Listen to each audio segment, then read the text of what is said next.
Hello, what is up everyone? I hope you've been having a good week. In this video, I'm going to talk to you about another question that I get a lot. Now, if you don't know us, my name is Alvin and I run a consultancy called Relab here in Melbourne, Australia.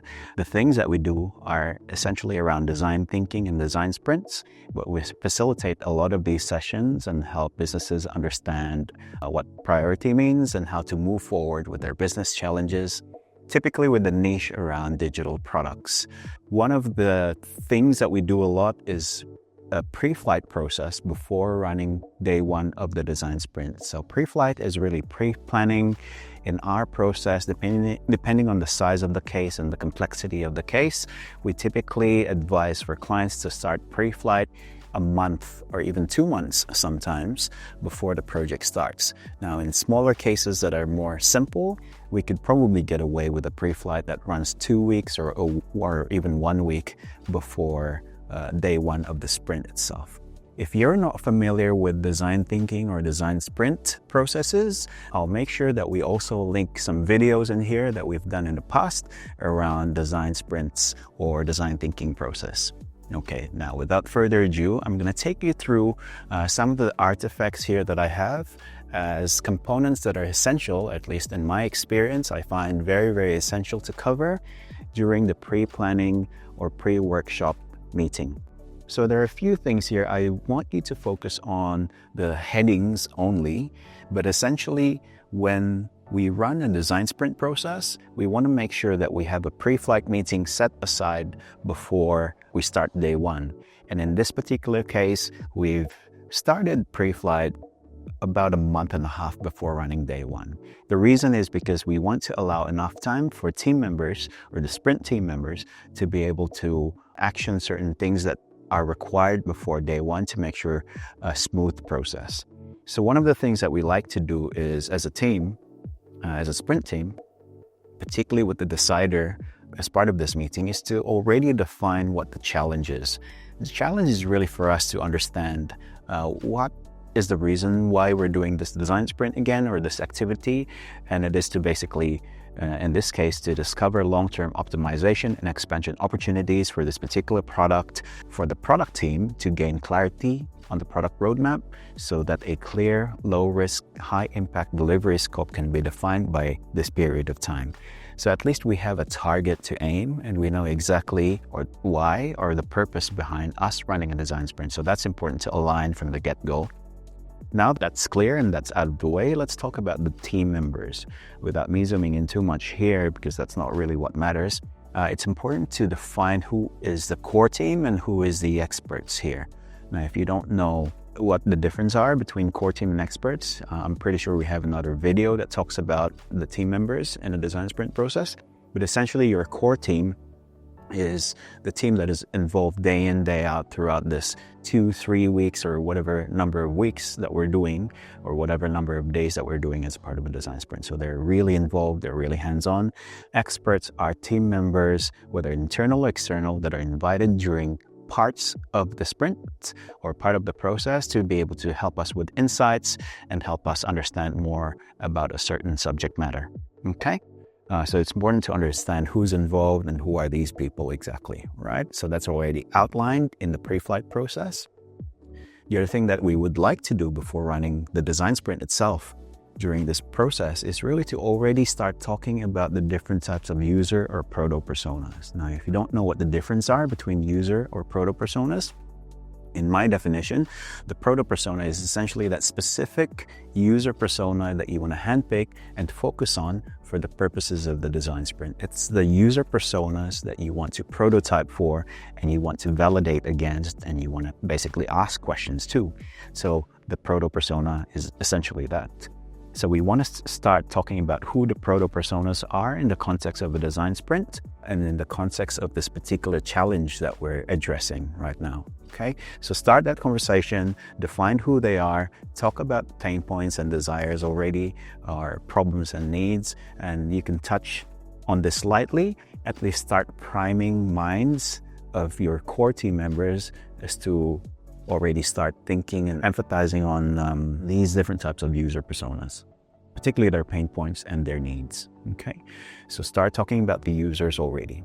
Okay, now the rest of the other things is essentially start talking about the agenda, and this is an opportunity for you to start outlining the different activities that you will run as part of the design sprint. So for example, in week 1, we're doing pre-flight, which is what we're doing right now. In week 2, we're going to run design sprint number 1, which will cover these type of activities. And now there are actually activities under each of these different days. In sprint 2, what's going to happen, and then post-sprint, what's going to happen. Essentially, you're outlining the agenda and activities and the times and when people are required to meet, if we're going to run some user interviews and which days that, and we need to organize for user interviewees to come in, that sort of thing. So as you can see, there's a lot of planning. And if you're running a team of, in this case, there were 6, 7, maybe like a few of us. So it's important to align everyone's time and make sure that they're committed and they can basically participate in this process, because otherwise, if that time can't align, then we need to figure out a different day or a different time. So planning is actually very important.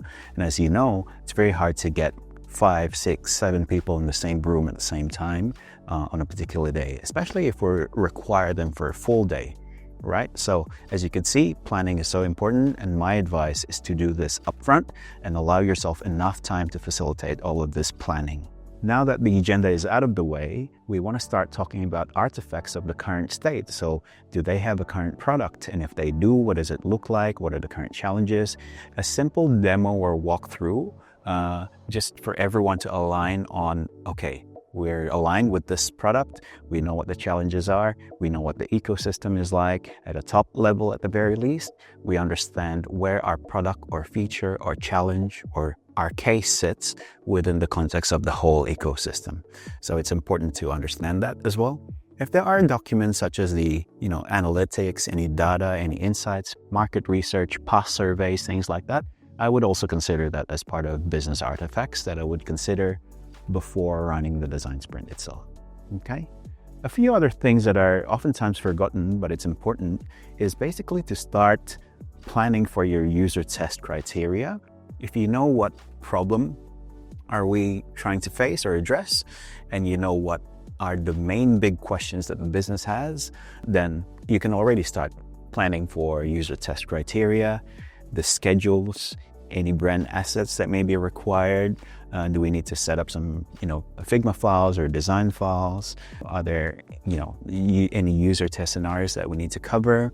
And what that looks like is essentially things like this. So you can keep it quite simple, but when we talk about user interview criteria and scenarios, you can already start planning around the things or the aspects of this product or service that you would like to test. What does the business want to discover is the essence of the question. So for example, for store manager, which is user or proto-persona type A, these are the type of experiences that the business would like to validate. For a system administrator, it's this. For a cashier, is this, right? So you can start from there. And then you can also ask yourselves which user flows or experiences would you like to test, right? And then list that down. And then ask yourselves who can help you test, which users do you have access to? Because sometimes, surprisingly, companies don't have access to certain users that they'd like to test, which requires more time and effort to basically organize for that. So it's important to start thinking about that, who can help you test. And then how should you synthesize feedback or document feedback? And here we've just highlighted, the methodology that we'll use to record feedback, as well as addressing, basically taking notes of user feedback. We do have another video around this, which is about synthesizing or capturing user feedback. We'll make sure that we have a link in the description as well around that video. And other questions are things like, how should we reach out to the testers? What method will we use? Are we going to send them an email? Or is someone from the organization will organize all of that, like a client services manager or something like that? But it's important to acknowledge how are you going to reach out to these users?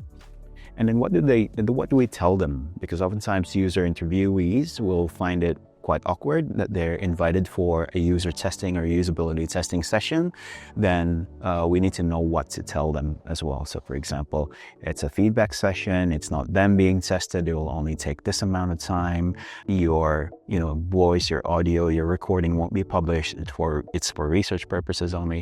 So just plan on the things that you're going to tell them to make sure that they feel comfortable about it.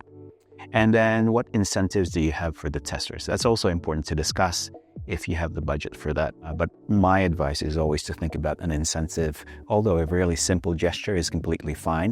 But the more you can plan for it in advance, it allows for you to outreach and basically talk to your potential users or user testers in a more efficient way as well.